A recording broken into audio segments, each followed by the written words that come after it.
Hello, Michael Talbot-Kelly here. Thank you for joining me. I'm in Vancouver, British Columbia, in my office. You can see a little bit of it extending down there. It's a beautiful sunny day here. I'm glad you have joined me. I don't know how you got here, whether you're coming from the Meaningful Life self-assessment or another blog post, or a friend has just said, hey, check this video out. Either way, no matter how you got here, I'm really glad that you came. I hope this is going to be useful. I'm banking on it being useful. I want to tell you about 3 tactical strategies, very practical things that you can do to deepen your relationship, the relationships that you're in, or the relationship actually that you even want to have down the road.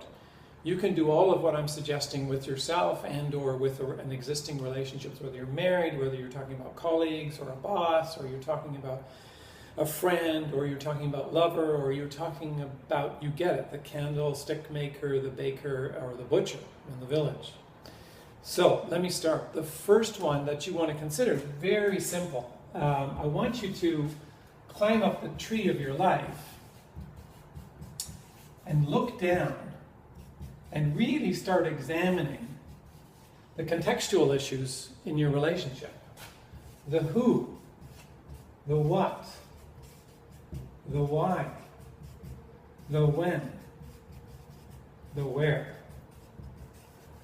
Now, what do I mean by who and what, why, when, and where? So when you climb up the tree of your life, you realize, oh my God, well, when I come home, I've still got my business suit on. I'm still the lawyer. I'm still the doctor. I'm still the plumber.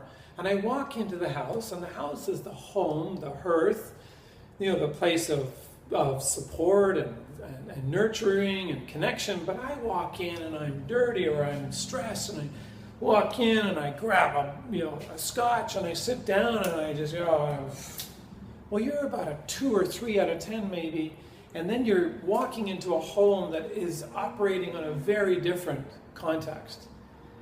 Your wife or your husband is at home looking after the kids, doing all the nurturing, thinking all the feminine things, all the loving, all the coordinating of relationships and bill payments, and that's a whole context in and of itself.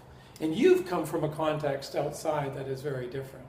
And sometimes the mom at home meets the businessman coming in the door, and both of them are about a 2 or 3 out of 10 because they've had a rough day. It's 5:30, it's witching hour, the kids or the dog needs walking, there's all these things going on, people are tired, and then starts the problem. Then the challenges come knocking on the door and start to rob the relationship, of any kind of connection and intimacy and love.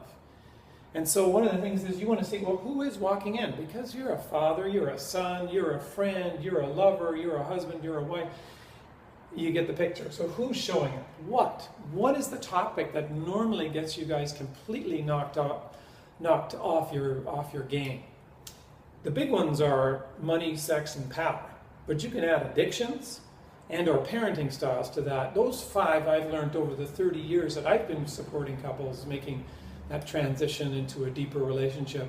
Those are the topics that really knock the out of a relationship. Rob them of the connection and the intimacy and vitality, like I said. So what is the topic? And then why? Why do you think, at one level, it's not, this idea of, sex coming in the door, it's just a problem. It's not supposed to be happening, and both of you are looking elsewhere at other people. But no, really, that's channel 1. Channel 2 is the why is, you know what? This is a chance for us to deepen our relationship. And usually that happens. If people remember that, there's a deepening that's trying to happen. Happy to support you in that, by the way. The when is it witching hour, or is it at bedtime, or is it on vacation, or is it first thing in the morning? The where, is it the kitchen? Is it the bedroom? Is it walking out the door and the garage? When are those problems that show up? Make sense? The second thing I want you to do, really consider, and the research again is in about this. It's very important for you to change the tone. Change the tone in which you walk in the door. Change the tone in how you bring yourself to the table of your relationship. Like, really start to show up differently. 70 to 90% of all conflicts can be resolved if you're able to change the tone.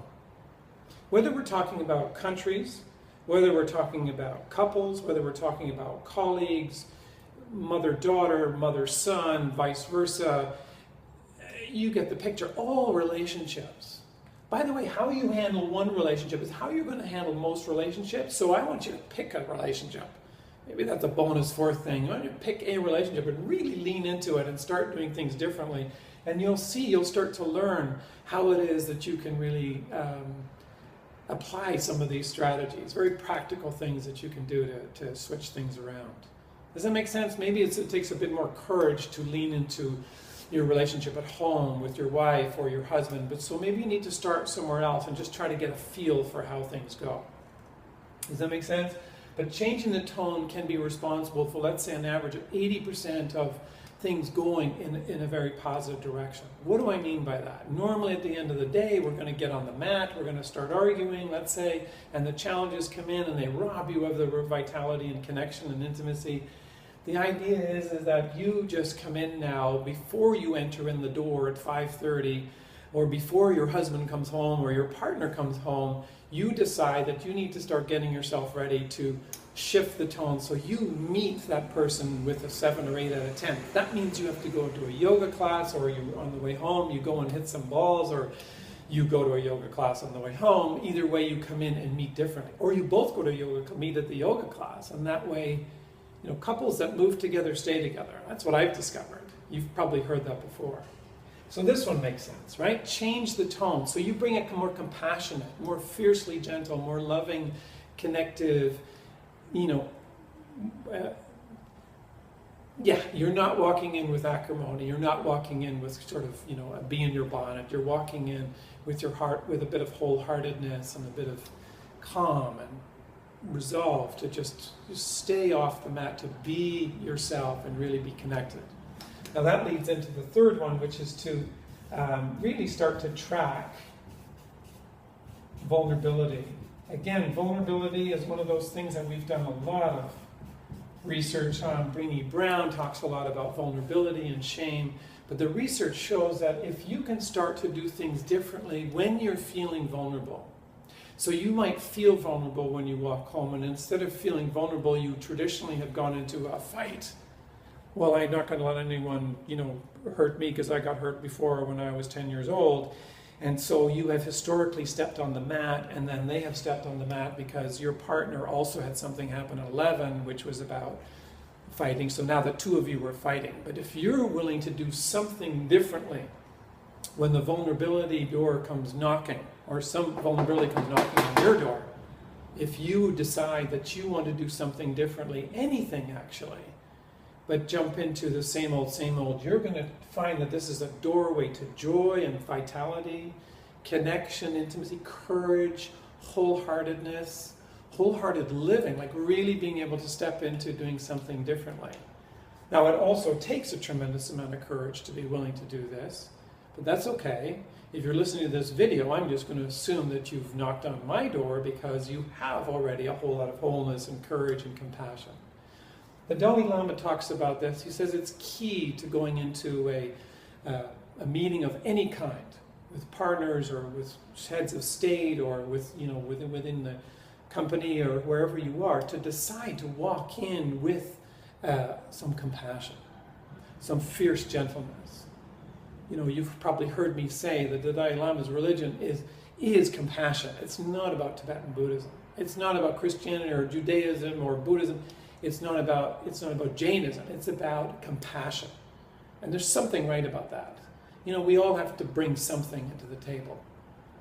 So does this make sense? You have three things. You have the contextual issues, you have the changing of the tone, you have the tracking the vulnerability, all well researched. This could be a huge game changer for you. Love and encourage you to step into it and do something differently with it. And if you run into any snags, you know you can call me 1-604-317-1613. This is Michael Talbot-Kelly. Thank you so much for joining me. Have a tremendous day full of joy and bliss and beauty. Bye for now.